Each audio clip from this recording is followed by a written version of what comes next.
Welcome back to Peerangippada guys. അപ്പോൾ എന്താണ് പറയേണ്ടത്? 15 times champions, defending champions, lid on Bernabeu, എന്തൊക്കെ മാങ്ങാത്തൊലികളായിരുന്നു. എന്നിട്ട് എന്തായി?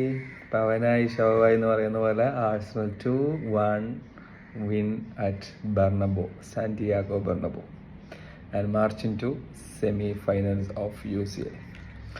ഇപ്പം എന്താ പറയേണ്ടത്? ഞാൻ ആ സന്തോഷത്തിൻ്റെ അത്യുന്നതങ്ങളിലാണ് ഇപ്പോൾ ഉള്ളത്. ഒരു ആഴ്സണൽ ഫാൻ എന്ന നിലയിൽ എനിക്ക് എൻ്റെ ജീവിതത്തിലെ ഏറ്റവും സന്തോഷം നിറഞ്ഞ ഒരു സമയത്തിൽ കൂടിയാണ് ഞാൻ ഇപ്പം കടന്നു പോയിക്കൊണ്ടിരിക്കുന്നത്.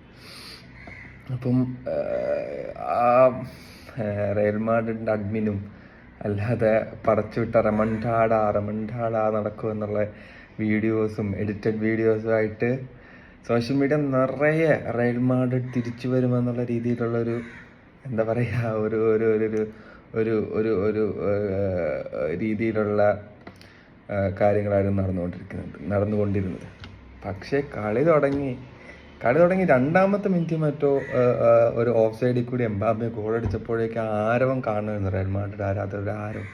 പക്ഷെ അവിടെ നിന്നും ആഴ്സണൽ കളിയിലോട്ട് വളരെ കാം ആൻഡ് കമ്പോസ്ഡ് ആയിട്ടുള്ള ഒരു ഗെയിം ആയിരുന്നു അവർ കാണിച്ചത്. അതായത് ഓവർ ഡിഫെൻസീവ് അല്ലാതെ അവർ കിട്ടുന്ന ചാൻസുകളിൽ അറ്റാക്ക് ചെയ്യാൻ ശ്രമിച്ചുകൊണ്ട് വളരെ മെച്ചുവേർഡായിട്ടുള്ള ഒരു ഗെയിമായിരുന്നു ആഴ്സണൽ കാഴ്ചവെച്ചത്.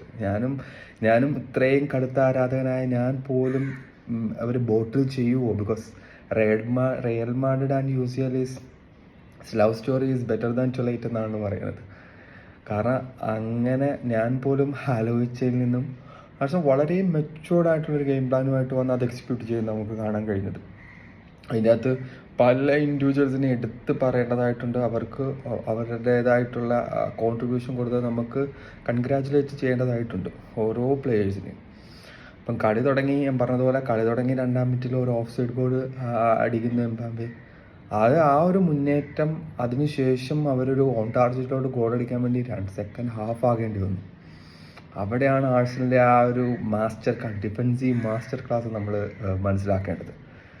സെൻറ്റർ ബാക്കായിട്ട് വന്ന Kiwior, I can't imagine Kiwior played like this. അത്രയ്ക്ക് നന്നായിട്ട് കിവിയോർ കളിച്ചിട്ടുണ്ട്. എനിക്ക് തോന്നുന്ന ഏറ്റവും അവസാന മിനിറ്റുകളിൽ എൻട്രിക്കിന് കിട്ടിയ ഒരു ഹെഡർ, അദ്ദേഹം വളരെ അനായാസമായിട്ട് ഹെഡർ വിൻ ചെയ്ത് അത് തിരിച്ച് ഡേവിഡ് റായക്ക് കൊടുക്കുന്ന ആ ഒരു മൊമെൻ്റൊക്കെ I never imagine Kiwior playing like that in a big stage. He step up. സാലിബയും വളരെ മനോഹരമായിട്ട് കളിച്ചു.